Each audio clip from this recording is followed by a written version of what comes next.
channel. My name is Sesh. Since you don't know me, I'm a top 1% chess.com player. I started playing chess around 2022 and I've learned a lot of things along the way that can help you get your elo up much faster. So, let's jump into the video. This video I have 5 instructive games for you. I have losses, wins, comebacks, devastating losses, and a lot of instructive moments. I'm going to get through these games kind of quickly, stopping at important moments to really analyze what we can learn from these games and so we can avoid making these mistakes in the future. So, get through this opening, taking to the center, my opponent doing somewhat of a wing gambit. You don't really see this too often, so it can be hard to know exactly to do. Trade off here and develop. Um, I thought about taking here, but I didn't want to lose my central pawn for a flank pawn, so I decided to hold off. My opponent building up to back in the center. We're going to castle. They're restricting my knight here, which is a bit annoying. So I'm going to jump forward and go for this check. Now, this is kind of more aggressive than I would recommend you playing. I only have 2 pieces here, and I wasn't really thinking too hard here, so I ran into an issue where now I have 2 of my pieces hanging. So you always got to look at what your opponent's going to do after your move, and kind of overlooked it here. So instead, I just decided to sacrifice my knight and go on for an attack. And we're going to centralize the bishop, trade off some pawns, and try and keep our pieces as active as possible. Our bishop's a bit better than theirs, but still down a piece here, so we're going to have some work cut out for us. We got to develop rapidly, so we're going to get a knight into the game. Now, I saw that this was hanging, but I decided my development was more important than just a single pawn at this point. So I let him do this, continue development. I need to just keep activating every piece I have, stepping out of the way, and now we can kind of crash through. Yes, I'm winning a pawn here, but it's more important than just winning a pawn. We're going to be infiltrating my opponent's position, taking away key central squares here. So this isn't really about, oh, I win a pawn and now instead of being down +3, I'm down +2. That's not how we should be thinking. We're getting into our opponent's territory. We're taking away their options, taking away their squares, and making it uncomfortable for my opponent here. So they trade off. We're going to continue our development, getting more pieces into the party. And now notice how I'm down a piece, but look at my opponent's knight and rook. And look at all my pieces. Look at this bishop. So my pieces are more active here, so we're going to have a good chance.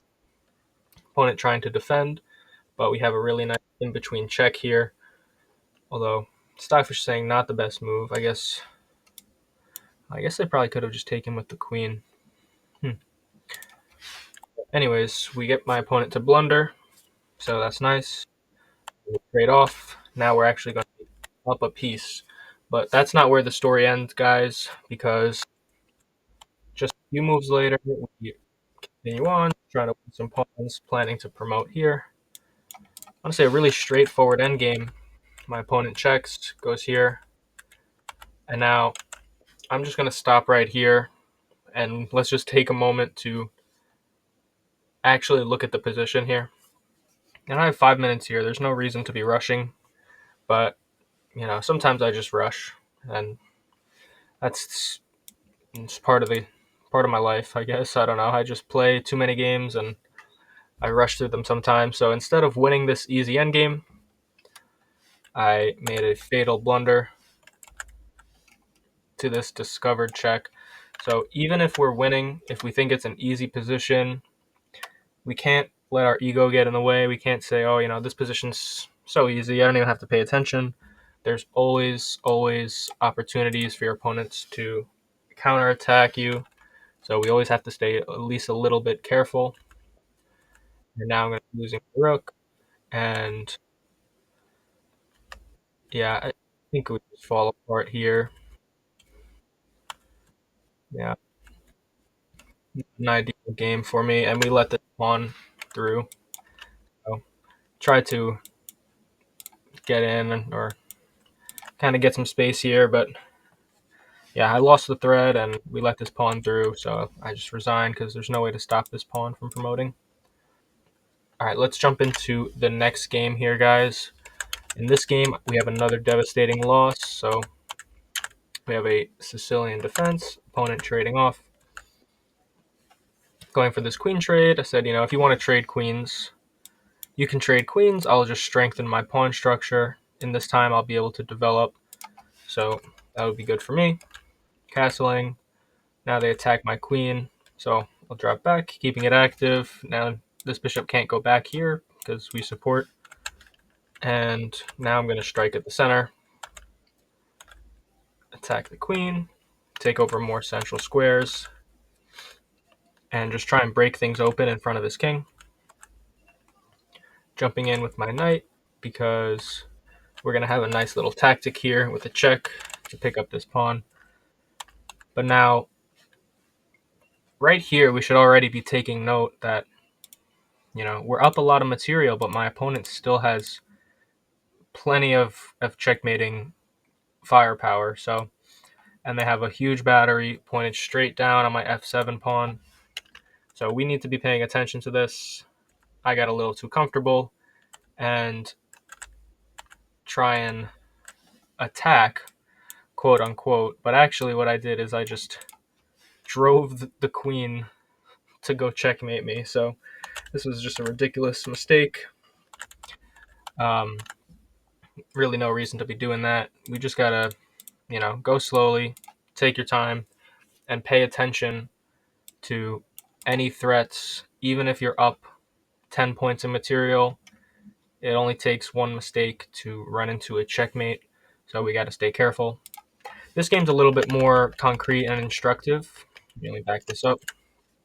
I'm not going to show the whole game. We're going to get into this endgame. This is an equal endgame. I'm playing white. So we're going to trade off. I expected my opponent to go in here, and I was thinking that we would have something like this. But where it's still a draw, we're both going to be promoting. But instead, he played it this way, perfectly fine. We go here, sacrifice a pawn, still a draw, still a draw. Now, here is the critical moment where I lose the game, because in an endgame, especially if your opponent has a passed pawn, you cannot let your opponent get opposition. So, in this position, we need to see that my opponent can't go here. They obviously can't go here. Their own pawn is blocking it. So I don't need to bring my king in to prevent this king from coming forwards. I want to take up as much space as possible.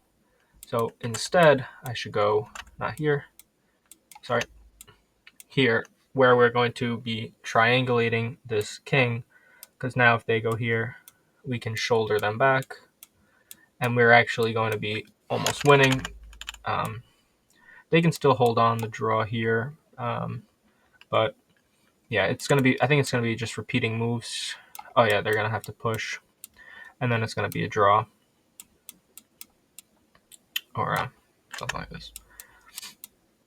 Yeah. So instead, I made what seems it seems like the better move. Blockading the pawn, kind of boxing out the king. But now my opponent is forcing me back, and there's no way for me to stop them rolling. Instead, you need to realize that his king can't go here anyways, and if they try pushing, then you're going to be winning this pawn. So, a little bit of a tricky situation there. Now, getting into this game, my next few games, we have some really nice wins. So let's jump right into this. So we have somewhat of a London system with a King's Indian. My opponent going for an early pawn attack, so we're going to trade that off. And yeah, you guys might be scared by this attack, but I don't really find this to be super threatening. This knight is by itself. The bishop is blocking the queen. We're up in exchange, so I'm just going to strike back. Try and trade off some pieces here, force back this bishop. Also, the knight is hanging, so he sacrifices the knight for check, wins back the exchange, but we're going to be up a piece. Steps back, and now I want to keep pieces around my king as protection since most of my pawns are gone. And I'm going to try and get in here while also offering a queen trade. They deny the queen trade, but this is good because they're blocking out their path to get to my king. Go for this check, attack the bishop, and now I'm just trying to maintain pressure. When you're winning, you don't want to just let off the gas. You want to keep pressuring your opponent. So we complete our development, keep putting pressure, try and get a queen trade. Now I wanted to move my bishop, but I didn't want this check, so I prevented it with the pawn. Now I'm lining up on this rook, threatening to take, attack this bishop. They move, get a trade. The more pieces that we can get traded safely, the better it's going to be for me.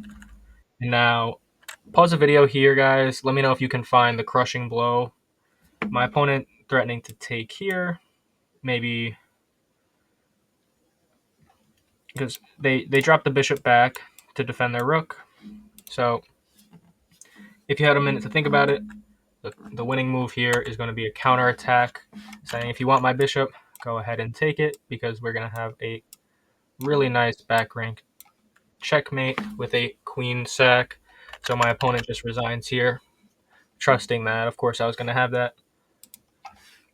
Jumping into this next game, we have a bit of a queen's gambit declined. We're going to take over central squares, put pressure on this knight, trade off, complete our development quickly, castle, and now my opponent makes a fatal blunder here, allowing us to remove the defender from this bishop. Best move is to support the bishop and sacrifice the knight, because if you move the knight somewhere, you're going to be losing the bishop with another fork. So quick game there.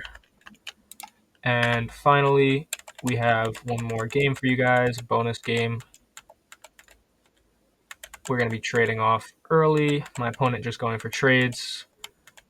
Now we have one open file here, so that's going to be an important file where a lot of action is going to be circulating around. So I'm going to support my pieces instead of moving away. They take over the file, so I'm going to take over some central space. You can't kick out this knight too easily. Also, if they castle, we may have some sort of tactics down the line, or just putting pressure on this bishop. Nothing crazy. We castle so we can get our rooks involved, take over this file. They castle, we take over this file, and I think this is a fatal mistake. The bar doesn't really change much. We were winning anyways, according to Stockfish, but there's no reason to take here.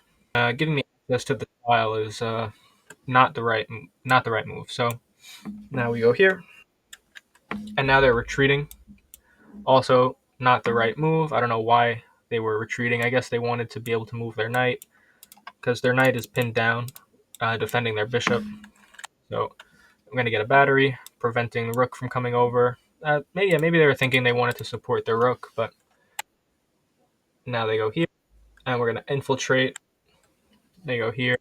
We can trade off, win a pawn, and win another pawn. Go here, force a trade, force another trade, and now our pawn is running. And we can trade off and get ourselves a queen. So if you got value out of this video, if you think seeing games like this is going to help you get your rating up, then hit the subscribe button, guys. Like the video. Let me know down in the comments below if you guys want to see anything new, and have a great day.